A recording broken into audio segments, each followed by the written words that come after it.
Hello Sisa family, welcome back. சரி நீ போய் வண்டி எடுத்துட்டு ரெடியானு இல்லை, நான் கூட்டிட்டு வரேன். அப்படியா? சரி நான் போகிறேன், நீ பொறுமையா வா. ஹலோ சொல்லுங்க.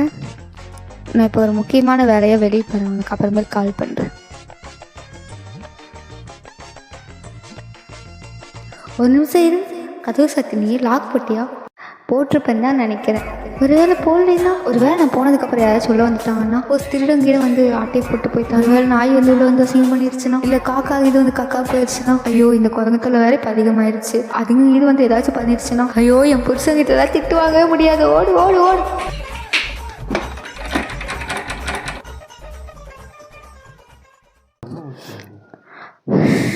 அப்பாடா, இரு. கேஸ் ஆஃப் பண்ணிட்டியா? இப்போ ஒன்ன வீடியோ பார்த்தீங்களா? உங்களுக்கு பிடிச்சிருந்துச்சா? பிடிச்சிருக்கணும். நம்மள மோஸ்ட் ஆஃப் த பீப்புள் வந்து இந்த மாதிரி தான் சின்ன சின்ன விஷயத்தையும் ரொம்ப போட்டு நம்ம பேஸ் பண்ணி நம்ம மைண்டை நம்மளே டார்ச்சர் பண்ணிக்குவோம். அந்த மாதிரி நாங்கள் என்ன எங்கள் லைஃப்பில் பண்ணோம் அப்படிங்கிறத வந்து உங்ககிட்ட சொல்ல போகிறோம். உங்களுக்கு எல்லாத்துக்கும் தீபாவளினா என்னன்னு தெரியுமா? எல்லாரும் தீபாவளி அன்னைக்கு என்ன பண்ணுவீங்க? நல்லா காலையில் எழுந்திரிச்சு தலைக்கு எண்ணெய் வச்சு குளிச்சுட்டு குளிக்கலாம் மாட்டோம். 10 மணிக்கு தந்திருப்போம். 10 மணிக்கு இல்லை 3 மணிக்கு எழுந்திரிச்சிருவேன் ஃப்ரெண்ட்ஸ். நான் வந்து 3 மணிக்கு எழுந்திரிச்சு இந்த மொச்சை பயிறு, சரி ஏதோ ஒன்று பச்சை பயிறு, அதில் வந்து வால் மாதிரி ஒன்று முளைச்சிருக்கும் தெரியுமா, அதை சாப்பிட்டு ஒரு 80 புஷப் 100 புஷப் ஒரே செட்டில் போட்டு எடுத்துட்டு லூஸாக பனியன் போட்டிருக்கிறத பார்த்து நான் ஆம்ஸுக்கு மயங்காத பெண்களும் இல்லை, செஸ்ட்டுக்கு மயங்காத ஆண்களும் இல்லை. தீபாவளியை பற்றி பேசிட்டு இருக்கோம். தீபாவளிக்கு நீங்க என்ன பண்ணுவீங்க? ஜாலியா பட்டாசு அடிச்சு கொண்டாடுவீங்களா? ஆனா இவன் அப்படி பண்ண மாட்டான். தீபாவளின்னு இல்லை, எப்பவுமே லீவ் வந்தா ஊருக்கு போவோம், அதுதான் எல்லாரோட ரொட்டீன். நாங்களாம் போக மாட்டோம். எங்களோட ரொட்டீன் வந்து ஊருக்கு போயிருப்போம் கிளம்பி. தீபாவளி பொங்கல்ல 4 நாள் லீவ்ல ஊருக்கு போயிடும். அந்த மாதிரி ஊருக்கு போனோம்னா பஸ்ல வருவோமா, ஃப்ரெண்ட்ஸ் சீட்டு தான் நமக்கு பிடிக்கும். அதனால ஃப்ரெண்ட்ஸ் ஒரே ஒரு சீட் தான் இருக்கும். எனக்கு வந்து ஃபர்ஸ்ட் சீட்ல அந்த ஒரே ஒரு சீட் இருக்கும், அதுதான் எனக்கு ரொம்ப பிடிக்கும். அப்படிதான் சின்ன வயசுல அப்படி உட்கார வச்சிருவாங்க. அந்த மாதிரிலாம் பண்ண மாட்டோம். அப்ப நீ வந்து ட்ரெயின்ல வரும்போதுல எல்லாத்துக்கும் தாட்டை காட்டிட்டு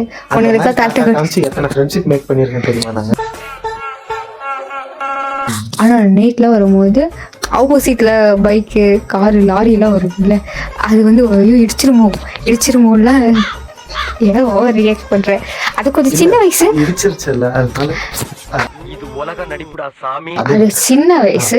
எந்த வண்டியும் கடையில் ஃப்ரெண்ட் இந்த வண்டி இருக்கக்கூடாது, இந்த வண்டி இருக்கக்கூடாது, அந்த மாதிரில ஓவர் திங்க் பண்ணிருக்கேன். அதாவது பஸ்ல வந்து முன்னாடி ஒரு சீட்ல உட்காந்து இருக்கும்போது அந்த பக்கம் போற லாரி திடீர்னு சைடுல ஏதாவது ஏத்தி தள்ளுன்னு கொண்டா அந்த எங்கேயுமே போது படத்துல அப்படிதான் வரும். ஏதாவது வந்து இடிச்சுட்டா, ஒருவேளை பிரேக் போட்டு வெளியே போய் விழுந்துட்டா, ஒருவேளை கண்டக்டரா டிரைவருக்கு காக்கா வலிப்பு வந்து விழுந்துட்டாருன்னா, அந்த மாதிரி எல்லாம் தவறான யோசனைகள் ஏன் நீ எதோ யோசிச்சது? அப்படி நீ உனக்கு வந்து அந்த வயசுல சைட் அடிக்கிறதுக்கு இந்த பொண்ணு பின்னாடி போகணும், அதுதானே உனக்கு. ஆண்கள் வந்து 50 வயது ஆனாலுமே அவங்க 5 வயது குழந்தைகள் மாதிரி தான். புரிஞ்சுதா? அறிவு இருக்காதா?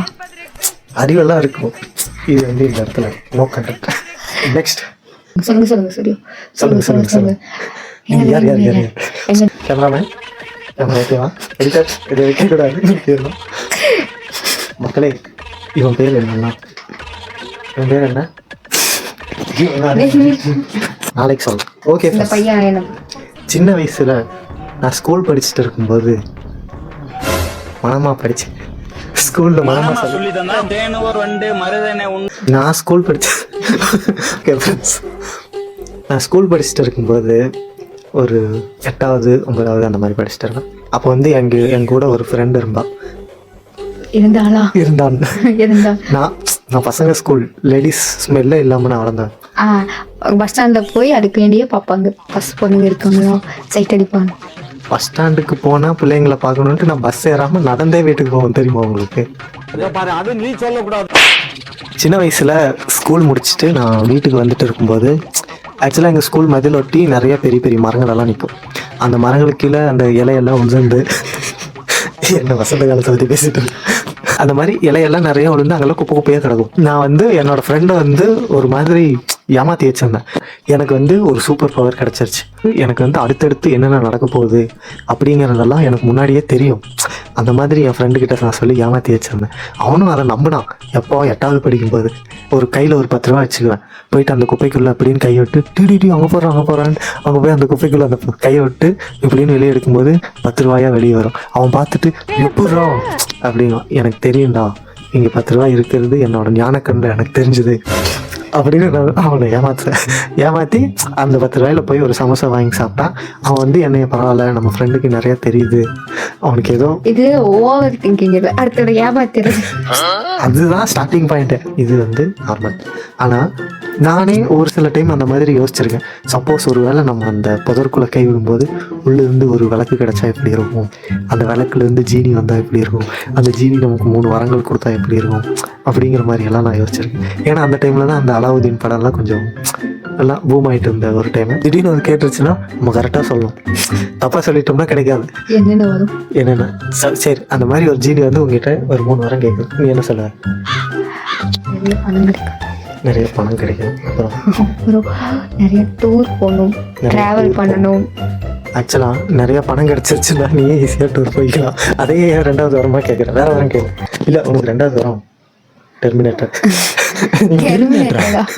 ஏதோ ரிஜெக்டட். பேய் படம்லாம் பார்த்துட்டு, அதுவும் டர்க்கிஷ் பேய் படம்லாம் பார்த்துட்டு அந்த அந்த கான்செப்டே ஜின்னு ஜின்னு ஜின்னு ஜின்னு படம் ஜின்னு அதை பார்த்துட்டு யோசிப்போம். ஐயோ ஜின்னுக்கு வந்து கணக்கும் தெரியாது, பேயும் கணக்கு தெரியாது, ஆனால் ஜின்னை வந்து பயங்கரமாக கட்டியிருப்பாங்க. இதில் இங்கே இருக்குமோ அங்கே இருக்குமோ ஸ்லாப் மேலே இருக்குமோ இந்த பொம்மைக்குள்ளே இருக்குமோ அந்த மாதிரி தான் யோசிப்போம். அப்புறம் இருட்டெல்லாம் போனால் ஐயோ அங்கே உட்காந்துட்டு இருக்குமோ இங்கே உட்காந்துட்டு இருக்குமோ, நம்ம கிச்சன் சைடே போக மாட்டோம், அந்த இடுக்கில் இருக்குமோ அப்படின்னு. திடீர்னு நம்ம வந்து டக்குன்னு நம்மளுக்கு எப்போ என்னன்னே தெரியாது, திடீர்னு 2 மணிக்கு எழுந்திருக்கும், தண்ணி தாக அடிக்கும், தண்ணி குடிக்கலாம், செத்து போய் ரொம்ப இருக்கும். சரி நீ எந்திரிச்சு கிச்சனுக்குள்ளே போனோம்னா கிச்சன் அப்போ தான் நம்மளுக்கு அந்த கரெக்டாக அந்த டைமில் தான் ஒரு வேளை இங்கே உட்காந்துருக்கும், சிலிண்டர் பக்கத்தில் உட்காந்துருக்கும் அந்த மாதிரி. அதுவும் இந்த காஞ்சனா படம் வந்த டைமிங்லாம் அது என்ன சொல்றீங்க, அந்த பிஜிஎம் அந்த மியூசிக் அது வந்து ஸ்டோர் ரூம்குள்ளே அது உட்காந்துட்டு இருக்கும் தெரியுமா. நம்ம இப்படி போகும்போது தெரியும் யாரோ உட்காந்துட்டு இருக்கிற மாதிரி இருக்கும். திடீர்னு வந்தால் அங்கே யாருமே இருக்க மாட்டாங்க. நான்லாம் திரும்பியே பார்க்க மாட்டேன், அப்படிலாம் இருந்தேன்.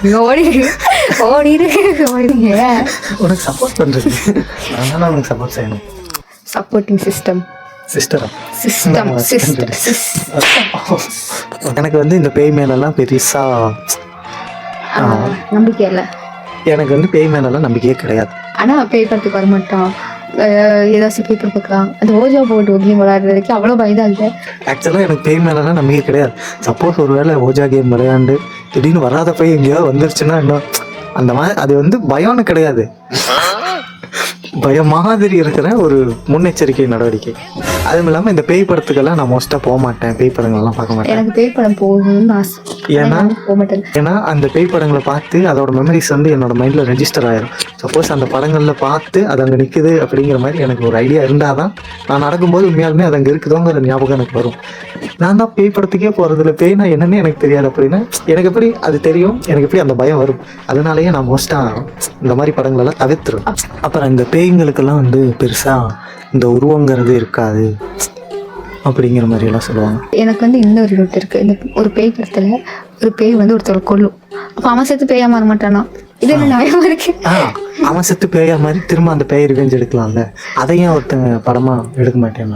அது படமா எடுக்கிறாங்க இல்ல, அப்படியே அந்த ஒரு ஜெனரல் நாலேஜ் கூட இல்லாம அந்த பேய் வந்து இவனை கொல்லுதே அப்படிங்கிற அளவுக்கு யோசிச்சிருக்கேன். ஆனா அந்த ராகவதாரன்ஸ் படத்துல வரும் இல்ல, என்ன காஞ்சனா 2ல ஒரு நினைக்கிறேன், ஒரு அந்த நித்யாமேனன் செத்துருவா, அப்புறம் அந்த பைத்தியமும் செத்துரும், ஒரு பேய் 2 பேயும் மோதி பேய்க்கு சண்டை. அந்த படத்துல தான் இது பண்ணிருக்காங்க. யாரோ ஒரு மந்திரியோ மந்திரவாதி வந்து ஏவி விட்டதுன்னு நினைக்கிறேன் அந்த பேயை.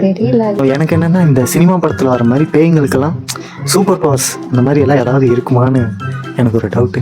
சப்போஸ் திடீர்னு என்னையும் ஒரு பேய் பிடிச்சிருச்சுன்னா எனக்கு அந்த மாதிரி பறக்கிற சக்தி, அந்த சூப்பர்மேன் பவர் மாதிரி குத்துனா பறந்து போய் விழுகிறது, ஃபாஸ்ட்டாக போயிட்டு ஃபாஸ்ட்டாக வர்றது, அந்த மாதிரியான பவர் எல்லாம் கிடைக்குமான்னு எனக்கு தெரியல. பேய்ங்கெல்லாம் வந்து சாகும்போது எந்த உருவத்தில் எந்த வயசில் இருக்கோ அதே வயசில் தான் இருக்குமா, இல்லை செத்ததுக்கப்புறம் அதுக்கப்புறமும் அதுங்களுக்கு வயசாகுமா அப்படின்னு எனக்கு ஒரு டவுட் இருக்குது. சப்போஸ் குழந்தையில செத்துட்டா குழந்தை பேய் வருது. இந்த தியான்னு ஒரு படம் இருக்குல்ல, அது வந்து சின்ன கருவுல இருக்கிற குழந்தை வந்து செத்துரும். கருவிலேயே குழந்தை செத்துரும். ஆனால் காமிக்கும் போது வந்து அது வந்து ஒரு 5-6 வயசு இருக்கிற மாதிரி காமிப்பாங்க. ஆமாம். அது எப்படி 5 வயசு வரைக்கும் வளர்ந்துச்சு? அப்போ வந்து பேய்களுக்கும் வயசாகும், அதுங்களுக்கும் அந்த டைம்ங்கிற கான்செப்ட் இருக்குது அப்படிங்கிற மாதிரி நான் நினைக்கிறேன். மேபி. ஸோ இந்த பேய் நண்பர்கள் யாராவது வீடியோ பார்த்து இருந்தீங்கன்னா எங்களோட டவுட்ஸ் எல்லாம் கொஞ்சம் கிளியர் பண்ணி விடுங்க, சந்தோஷமாக இருக்கும். ஓகே ஃப்ரெண்ட்ஸ், இந்த மாதிரி மொக்கையாக ஓவர் திங்க் பண்ண சைனாக்கு ஒரு கிளாப்ஸ் கொடுத்துருவோம்.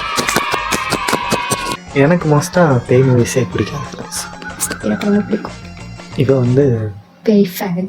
பேய் படத்துக்குன்ட்டு செதுக்கி வச்ச ஒரு சினமாடு. அவ்வளோதான் ஃப்ரெண்ட்ஸ். இந்த மாதிரி உங்களுக்கு இந்த மாதிரி நீங்கள் என்னென்ன ஓவர் திங்க் பண்ணியிருக்கீங்க அதெல்லாம் வந்து கமெண்ட்டில் மென்ஷன் பண்ணுங்கள். அதுக்கப்புறம் இன்னும் அடுத்தடுத்து நாங்கள் என்னென்ன வீடியோஸ் பண்ணலாங்கிற மாதிரி உங்களுக்கு ஐடியா இருந்துச்சுன்னா அதையும் கமெண்ட்டில் மென்ஷன் பண்ணுங்கள். முக்கியமாக ஷேர் பண்ணுங்கள், சப்ஸ்கிரைப் பண்ணுங்கள். பிடிச்சிருந்தா லைக் பண்ணுங்கள், பிடிக்கலனாலும் லைக் பண்ணணும். உங்களுக்கும் பேய் பற்றி ஏதாவது டவுட் இருந்துச்சுன்னா சொல்லுங்கள். நெக்ஸ்ட் டைம் நாங்கள் ஓஜா கேம் விளையாடும்போது அதுக்கிட்ட நாங்கள் கேட்டு கிளியரிஃபை பண்ணி உங்கள்கிட்ட சொல்கிறோம். கிளாரிஃபை பண்ணி உங்கள்கிட்ட நாங்கள் சொல்கிறோம். ஓகே ஃப்ரெண்ட்ஸ், இன்றைக்கி உங்களுக்காக என்னோட மூளையை கசக்கி புரிஞ்சு நான் கொண்டு வந்திருக்கிற கருத்து என்னன்னா, அப்படி ஆயிருமோ இப்படி ஆயிருமோன்னு நினச்சி உருப்படாமல் போகிறத விட அடுத்து என்ன பண்ணணும்னு யோசிச்சு உருப்படுற வழியை பார்க்கறது ரொம்ப நல்லது.